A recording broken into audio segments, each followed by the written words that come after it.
Good morning. আজকে Friday আর সাথে আমার ভেজ ডেও। তো আজকে আমি নিরামিষ খাই যেহেতু, সেই জন্য ভাবছি একটু মানে শাক জাতীয় কিছু খাবো। আর এমনি তো ডাল সবজি রান্না করব, আর সাথে একটু শাক হলে ভালো হতো। তো ঘরে শাক নেই, তাই গাছে কিছু শাক হয়েছে। তো চলো কি শাক হয়েছে সেগুলো তোমাদের দেখাবো আর কেটে রান্না করব। এগুলো নিয়ে নিয়েছি, এখন যাব গিয়ে শাকগুলো কেটে আনি। চলো।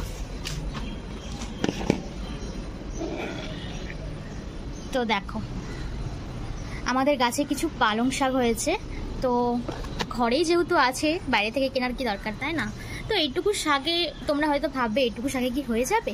তো আমাদের একবেলা হয়ে যাবে দুজনের এইটুকু শাকে, সবজি দিয়ে রান্না করব। তো চলো গাছগুলোকে আমি কেটে নিই, শাকগুলোকে, তো তারপরে তোমাদের দেখাচ্ছি। আর এরকম শাক কিন্তু বাড়িতে হলেই অনেক সুবিধা হয়, যখন তখন খাওয়া যেতে পারে ঘরে না থাকলেও। আর পালং শাক খাওয়া কিন্তু ভীষণ উপকার শরীরের জন্য। তো চলো গাছগুলোকে আমি একটু একটু করে কেটে নিই, তারপর তোমাদের দেখাচ্ছি কতটা হয়েছে।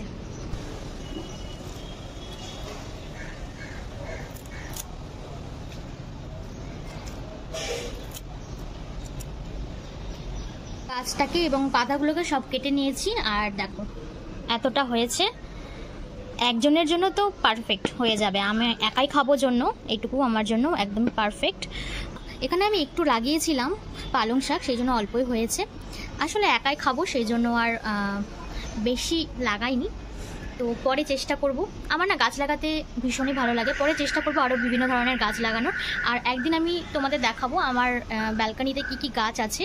তোমরা যদি দেখতে চাও তাহলে অবশ্যই কমেন্টে জানিও।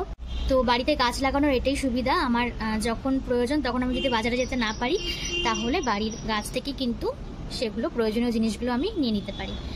তো দেখো ভালোই হলো, আজকে এই রান্নাটা করে নেব, শাক, পালং শাক। আর দেখো এদিকে কিন্তু আমার পুঁই শাকেরও গাছ হয়েছে। অলরেডি আমি পুঁই শাক কিন্তু একদিন রান্না করেছিলাম, অনেক বড় বড় হয়েছিল। তো এখান থেকে আমি কাটিং করেছিলাম, আবার কিন্তু এখান থেকেই পাতা গজাচ্ছে। দেখো এটা যখন আবার বড় হবে তখন খাওয়া যাবে। আর বাড়ির তৈরি অর্গানিক শাকসবজি খাওয়া তো ভীষণই উপকার শরীরের জন্য, আর এখানে কোনো ভেজাল নেই। আর তোমরা এই টবটাকে একটু ইগনোর করো, কারণ এটা না বৃষ্টির জন্য, বৃষ্টির জল পড়ে পড়ে ভেঙে গেছে। তো এই দেখো, দেখছো এরকম করবো তো ভেঙে যাচ্ছে, বৃষ্টির জল পড়ে পড়ে টবটা পুরো খারাপ হয়ে গেছে। আর এদিকে আমি নতুন টব লাগিয়েছি, কিন্তু এগুলো এই রোদের এত তাপ না, রোদের তাপে কিন্তু টবগুলো পুরো মানে কি বলবো কড়কড়া হয়ে যাচ্ছে, মানে খারাপ হয়ে যাচ্ছে টবগুলো ওখানে। তো একটা অন্য ব্যবস্থা করতে হবে, সেই জন্য আমি এই টবটাকে চেঞ্জ করিনি এখনও, ভাবছি কি করা যায়। তোমাদের কাছে যদি কোনো আইডিয়া থাকে তাহলে অবশ্যই কিন্তু আমায় জানিও। এদিকেও কিন্তু একটা পুঁই শাকের গাছ আছে।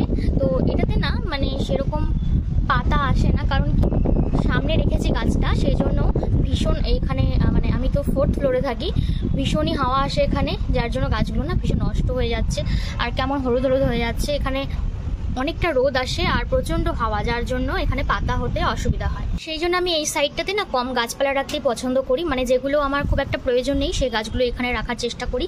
আর এই গাছটা যেহেতু আগে থেকে রাখা হয়েছিল জন্য আর এটাকে সারানো হয়নি, আর গাছটাও না খুব একটা গ্রোথ হচ্ছে না, দেখতেই পাচ্ছ পাতাগুলো দেখো কেমন ফুটো ফুটো হয়ে গেছে। তো চলো এখন আমি যে শাকগুলো তুলেছি সেগুলো রান্না করে নিই। দেখো শাকটা একদম রেডি খাবার জন্য, আর অনেকটাই হয়েছে, কিন্তু মোটামুটি দুজন খাওয়া যাবে। আর আমরা তো দুজনেই থাকি, তো আমাদের জন্য এটা অনেকটাই। তো দুজনে একটু একটু করে খেয়ে নেব, আর শাক তো অল্পই খেলেই হয়ে যায়। আর আমি এই শাকটা কিন্তু বেগুন আর বড়ি দিয়ে করেছি নিরামিষ করে, আশা করছি ভালোই হবে খেতে। তো কেমন লাগলো জানিও। আবার তোমাদের সাথে দেখা হচ্ছে নেক্সট ভিডিওতে, ততক্ষণ সবাই ভালো থেকো, বাই বাই।